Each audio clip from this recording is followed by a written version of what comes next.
Good morning, Roundtablers. Welcome to the Monday edition of the Roundtable. My name is Chelan, and my co-host today is the fashion icon herself, Gianna. Hi. And joining us at the table is our guest, the cultural communication specialist, Coleen Douglas. Welcome to the Roundtable, Coleen. How are you this morning? A little tired, but I'm good. Oh, look at this. Oh, this type of morning is too much for you? Oh, no, it's not the morning at all. It's my life. Oh. I'm not laughing at Did I say something wrong? No. I was very honest. Yes, I was going to say it's Monday. It was a busy weekend, but you say it's your life. I can completely understand that. Yeah. I can definitely get it. Well, all right, let's see if we can spruce things up, and let's get right into the social buzz of the morning. Let's go.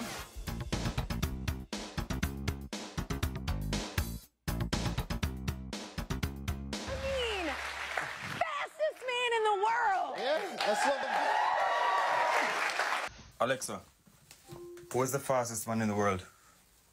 The human who has proven to be the fastest in the world is Usain Bolt, who can run at almost 42 kilometers per hour. Okay. So Usain Bolt, all right. Alexa, who is the fastest woman in the world? The fastest woman alive is considered to be Elaine Thompson-Herah. Okay. Alexa, who is the fastest man of all time? The fastest man that ever lived is Usain Bolt, a Jamaican sprinter. Bolt holds the world record in the 100-meter and 200-meter dash events, with times of 9.58 seconds and 19.19 seconds respectively. He set these records at the 2009 World Championships in Athletics in Berlin, Germany. Okay. Me not hear none of them names. But you say, I was literally going to say that to them. Me not hear none of them names. Who, like, Alexa, who is no? I feel like the Americans have taken the opportunity to forget the English language completely, because when they say the fastest man alive, and then they say, oh, but it means that whoever won the world champion. I'm like, hold on, but whoever won the world championship is the world champion of that year. You're not even world champion next year of next year. So you're world champion 2024 unless you win in 2025. And the fastest man alive, I was like, okay, so how do we break this down? Fastest means fast, faster, fastest. Fastest means there's nobody faster. Right? So therefore, that would be Usain Bolt. The man, you must have a Y chromosome, right? so that's Usain Bolt. Alive means you're not dead. That would be Usain Bolt. I just pack it up to just, every child left behind. Every child, anybody that's arguing that point, that's trying to mince the words together away, they got left behind. I think fortunately the world doesn't speak American. The world speaks English. Thank you. Exactly. Right. That's what I keep saying, that there's this level of erasure that they're trying to put around these championships and around the Olympics and the world record holder. But the rest of the world, if you go to, no one knows who Noah Lyles is. When you, I'm sorry, but if you go to China and say, who is the fastest man in the world, it's gonna be Usain Bolt. So, I'm not in a no long talking. Let's, I wanna see what's your bag of things. Yeah. Okay. Do you know what the bag of things means?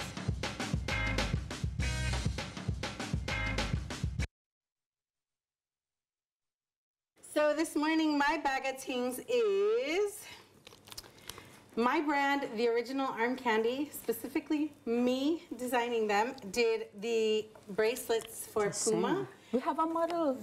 We do. Coleen has them on. Please. In our own things. Yes.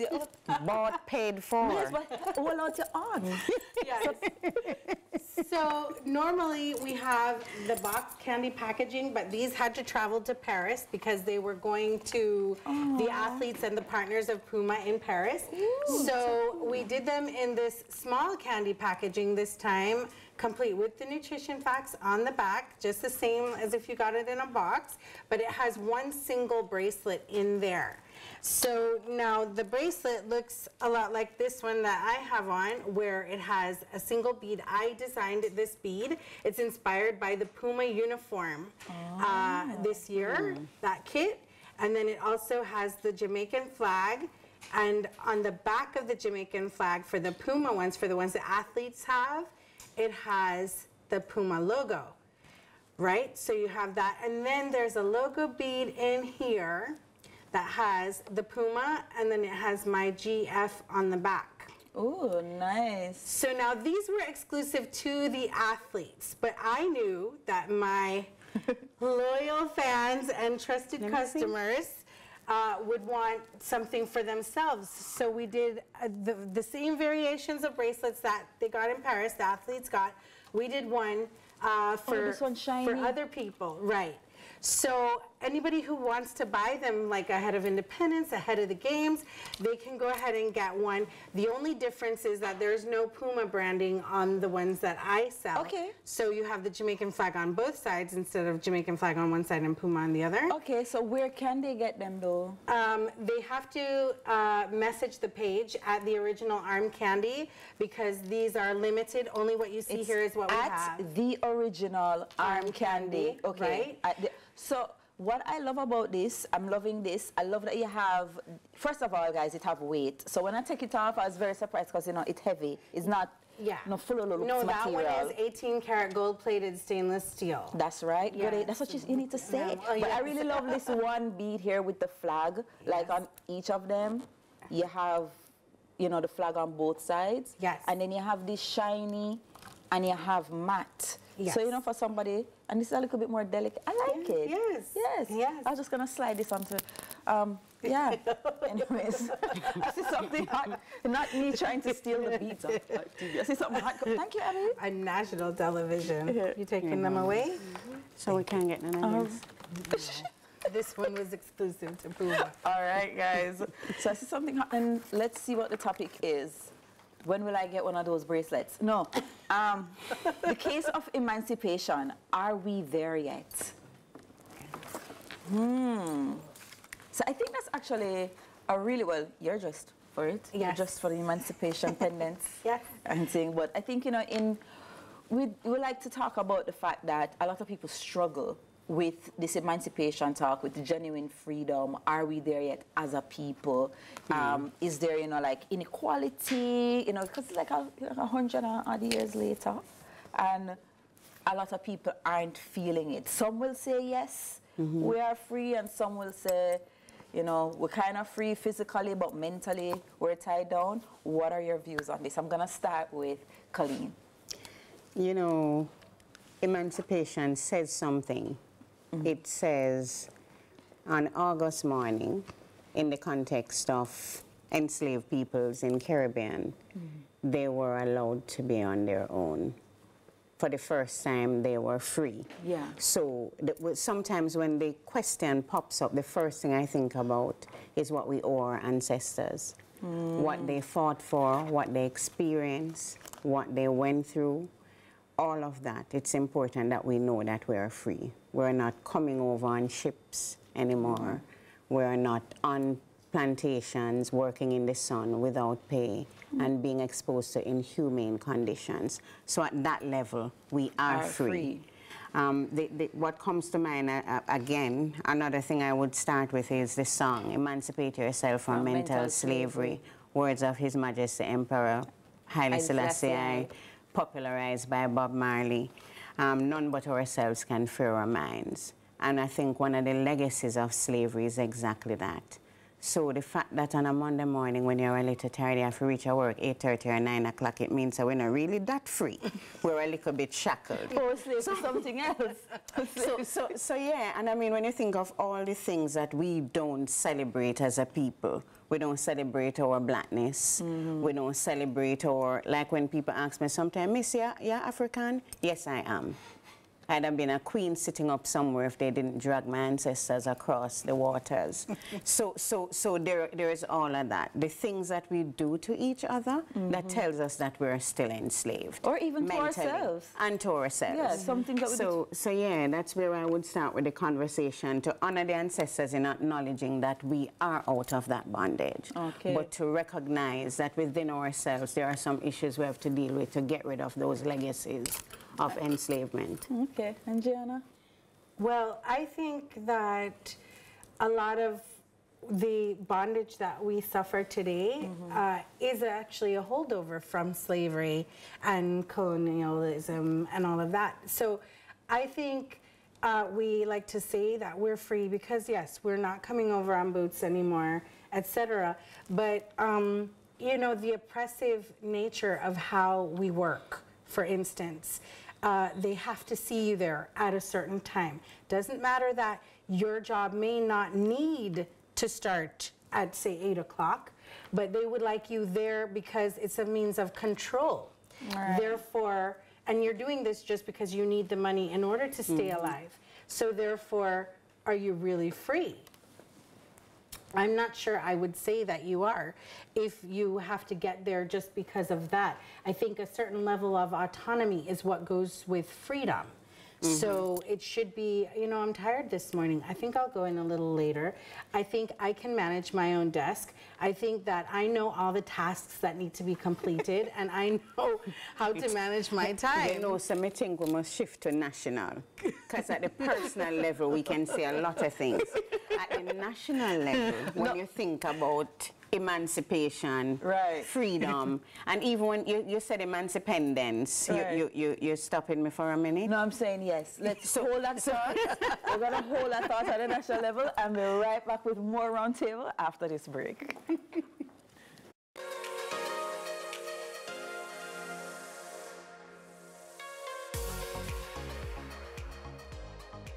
Welcome back to the Roundtable. This morning's topic is the case of emancipation. Are we there yet?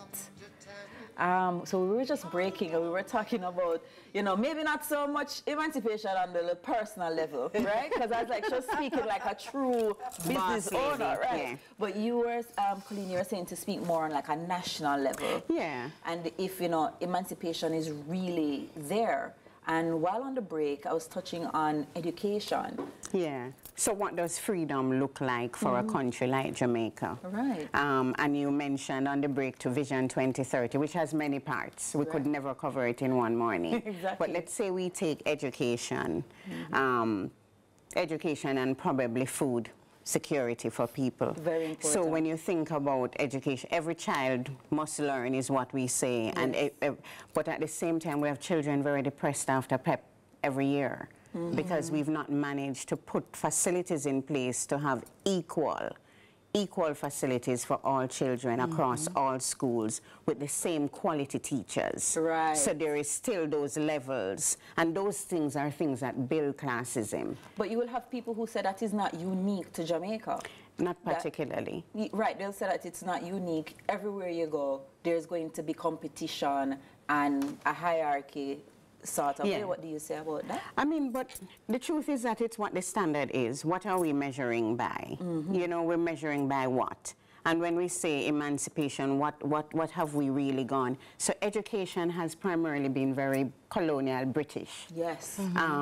How much of our education, or how many of our children are introduced to a real Caribbean, Pan-African kind of education? Garvey is still not fully in schools. I remember. So all of those things, when we talk about, and the messages of Garvey, if we could have a whole Garvey show every single day to dissect all of the parts. I remember, you know, especially about the history that is taught in schools, that is something that I'm very passionate about, because I remember Muta Baruka has a quote that he says, slavery isn't African history, slavery interrupted African history. And so I actually do have a issue with the type of history that is taught in schools, because it really teaches us that we were just slaves, and that's, you know, we were here and there, and then we're slaves. They don't really delve into the fact of, you know, where was Timbuktu, the different kings and queens. We will know about Greek mythology before we know about African history. And so I am with you on that, in terms of that can always be taught. And we still have a monarchy. So are we fully free and independent? Just drop it, I'm sorry. Still have a monarchy. I'm sorry. No, but when you think about it, when do we become fully free of all of that? And what are we doing? You know, like when you say, I leave your parents' house, and people say, I want to leave my house now, where do? But then you go back every Sunday, but you go back every Sunday. What are you doing to prepare yourself for the freedom? I hear. But for instance, like, you know, you have what are some of the challenges you think? You know, like Gianna, what are some of the challenges to enacting, you know, like this utopian emancipation across the board? Well, I think we have to start with education. I think that it's important to know how great we were in Africa prior to being interrupted, right? Yes. But I also think it's very important to know that once interrupted, we started again here. And we have some great people here who have inspired us 100%. or who can inspire us. We have so many people who are not celebrated, who have done pretty amazing things that if it were that they were from somewhere else, we would celebrate them. So I think that we start with education and we focus on our achievements and how to build on those achievements. How do we go further? There's too many times that I see that we have great ideas, but then they stop at the idea stage. It would be good if we could support, actually supporting each other as well is a big deal. Community. Yes, in actually getting us there. Also, I think affirmations are not used enough. I think they should be taught in schools. I think we should be training the parents. I think when you're leaving the hospital with your child, you should have a book of affirmations, because historically, we have had a culture of talking down. We notice the bad things about our children instead of the good things. And if we're going to emancipate ourselves and actually empower ourselves to be greater and be better, it needs to be the positive things that we're eating. We have to be putting it in our body, in our minds, in our souls, so that we know we are great and we are worthy, and so that we're not looking at, oh, you know, that person came from foreign and might get this job. No, it shouldn't be that. That shouldn't even be in your mind. It should be that you are great. And if you're not the best that you can be, you're going to work towards it because you are that person. Okay, I agree. I actually think we start with families. If we start small, Jamaica, unfortunately, we don't have, or perhaps fortunately, we have families that are not what is considered traditional and normal. We have single parent, we have extended. So if we start there with engaging people, we're also having younger parents. Have they been, we don't get a book about parenting, we just kind of learn along the way. So I think if we start by touching all of the things that need to be touched, a parent can't love if they've never been loved. So children are growing up not knowing love because the parent them just never know love either. So if you touch all of those little social points, you tap in with the formal education, I think we're on a good path. And then the things that symbolically do not connect with us, like Lady Musgrave Road, get rid of it. Call it something else. Guys, so all of those things that are going to be memoirs of an enslaved or colonial past, we could get rid of their name and start renaming. Fair enough. All right, so let's go for a quick break. I find every time she just... No, man, no, it's not me. Let's go for a quick break. And when we return, it's time for final thoughts. We'll be right back. Thanks for staying with us. It's time for final thoughts already. It's, you know, like this show is so chock full of nuances and different opinions and views. But we're almost at the end. So I'm going to start with you, Coleen. What are your final thoughts on Emancipation? So much to say, so little time. Right. But it is that we are a wonderful people. We were given a gift of a land of wood and water. We were given a gift of ancestors who fought for our freedom. So every single day we should call the names of the Sam Sharp, Paul Bogle, Marcus Garvey, and honor it by being the best that we can be. And by being the best that we can be is making demands of the people who have the responsibility to ensure that we're on the path to real freedom. They know who they are, we don't have to call them out. And also knowing that the responsibility is collective. It is mine, it's yours, it's theirs. And to understand that for Jamaica to be that place to live and raise families, we know that already we live here. I don't need that in a vision. To know that that's what we need is that we must make sure that everyone has the same kind of access to sustainable living and for sustainable development for the nation at large. That's where I think we'd go for truly emancipation. And Gianna? I think if we're really going to emancipate ourselves and our minds, we must not think in limitations.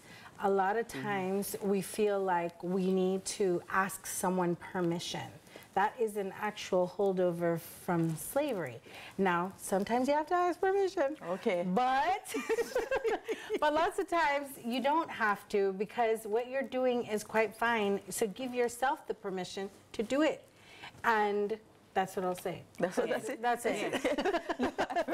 All right, and my views are just that we are, just like Coleen said, we are a great people. We come from greatness, and Gianna also touched on it. You know, we came over rock bottom and build ourselves up as a society and as a country, and we can just continue further. Yes, there is some mental slavery, but that is centuries and centuries of programming. So give ourselves a little grace, right? And thanks for staying with us. That's it for the Roundtable Sunrisers. A special thanks to my co-host Gianna and our guest Coleen Douglas, Cultural Communication Specialist. Have a wonderful rest of the week, everyone. And remember, be good and be on purpose.